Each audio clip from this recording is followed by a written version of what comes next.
Bonjour à tous et bienvenue dans 6 minutes chrono, l'émission quotidienne de la rédaction de Lyon Capitale. Aujourd'hui, on va parler de la problématique du Covid long avec Dr Sophie Trouillet-Hassan, chercheuse aux HCL et au CIRI de Lyon. Bonjour. Bonjour. Vous allez bien ? Très bien. Alors avec vous, on va parler de cette problématique du Covid long. Déjà, qu'est-ce que c'est le Covid long ? Comment le définir ? Donc en fait, le Covid long, il s'adresse donc justement aux personnes uniquement qui ont fait un Covid prouvé ou fortement suspecté. Et ce sont les sujets en fait qui ont des séquelles, on va dire au moins 3 mois après le diagnostic de Covid long.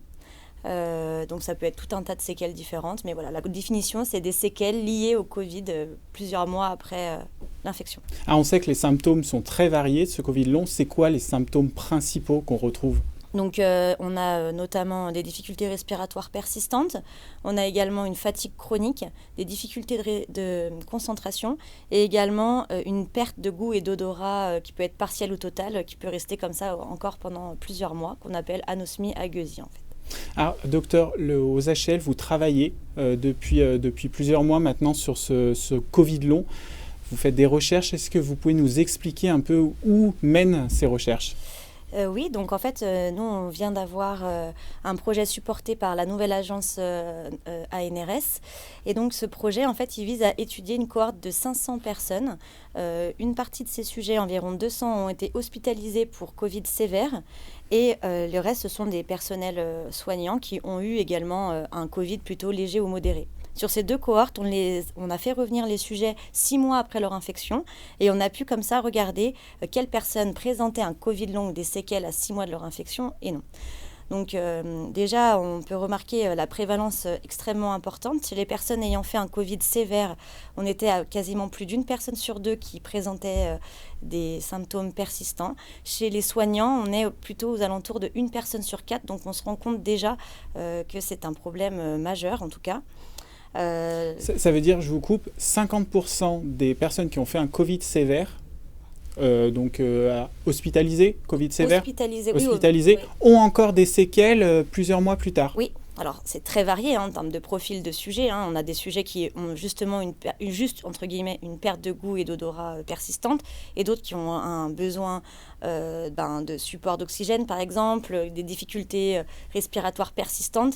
Donc voilà, c'est très très varié. D'autres qui décrivent des fatigues plus chroniques et plus prolongées qu'avant le Covid, par exemple. Donc, c'est très, très variable.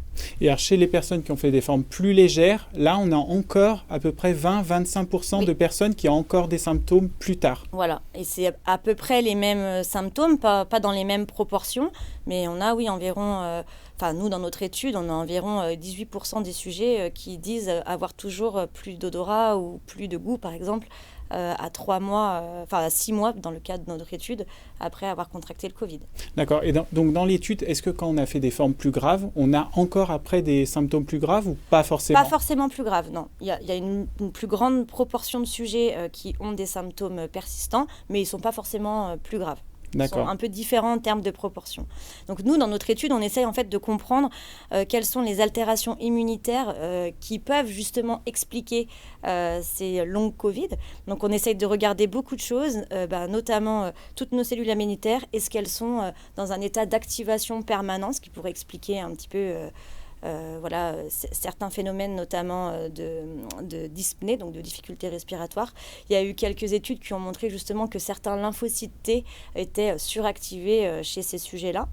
On regarde également si les fatigues en fait, chroniques peuvent être la conséquence de réactivation virale. C'est-à-dire, je m'explique, est-ce que quand on a fait un Covid, est-ce qu'en fait, on n'a pas réactivé certains de nos virus qu'on appelle latents, type EBV ou CMV, Epstein-Barr virus par exemple, et c'est la conséquence de cette réactivation virale qui va entraîner les séquelles. Est-ce que j'ai été claire ? Oui. Et pour la chercheuse, c'est quand même passionnant parce que c'est une nouvelle maladie, c'est d'aller chercher, entre guillemets, les liens, c'est super intéressant. Oui, on essaye vraiment. Donc nous, nos groupes contrôle, c'est les sujets qui n'ont pas de Covid long, qui ont fait un Covid, mais qui sont très bien rétablis en fait.